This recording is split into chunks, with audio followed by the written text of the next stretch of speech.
राम जन्मभूमि बाबरी मस्जिद भूमि विवाद पर शुक्रवार को सुप्रीम कोर्ट में सुनवाई हुई। सुप्रीम कोर्ट ने आदेश दिया कि इस मामले की अगली सुनवाई 10 जनवरी को होगी। 10 जनवरी से पहले इस मामले के लिए नई बेंच का गठन किया जाएगा। सुप्रीम कोर्ट में शुक्रवार को 10:40 पर सुनवाई शुरू हुई। अब नई बेंच ये तय करेगी कि ये मामला फास्ट ट्रैक में सुना जाना चाहिए या नहीं।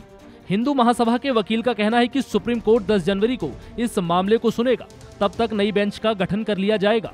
उनका कहना है कि सुप्रीम कोर्ट जब 10 जनवरी को इस मामले की सुनवाई करेगा तो हम अपील करेंगे कि वह इस मामले में रोजाना सुनवाई करे। अगर सुप्रीम कोर्ट इस मामले को दोबारा सुनता है तो अगले 60 दिनों में इसका फैसला आ सकता है। हिंदू महासभा के वकील का कहना है कि वह सुप्रीम कोर्ट के इस फैसले से बेहद खुश हैं। वहीं बाबरी केस के पक्षकार इकबाल अंसारी ने कहा, राम मंदिर पर केंद्र सरकार को अध्यादेश नहीं लाना चाहिए। उन्होंने कहा कि प्रधानमंत्री नरेंद्र मोदी ने बिल्कुल सही कहा है, मामला सुप्रीम कोर्ट में है और हमें फैसले का इंतजार करना चाहिए। आपको बता दें कि शुक्रवार को सुनवाई चीफ जस्टिस रंजन गोगोई और जस्टिस संजय किशन कौल की पीठ के सामने हुई। इस मामले में इलाहाबाद हाई कोर्ट ने अपने फैसले में 2.77 एकड़ भूमि का सुन्नी वक्फ बोर्ड, निर्मोही अखाड़ा और रामलला के बीच समान रूप में बंटवारा करने का आदेश दिया था।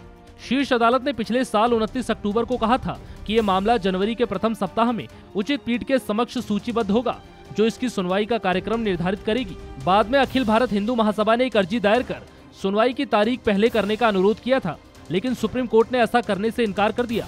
शीर्ष अदालत ने कहा कि 29 अक्टूबर को ही इस मामले की सुनवाई के बारे में आदेश पारित किया जा चुका है।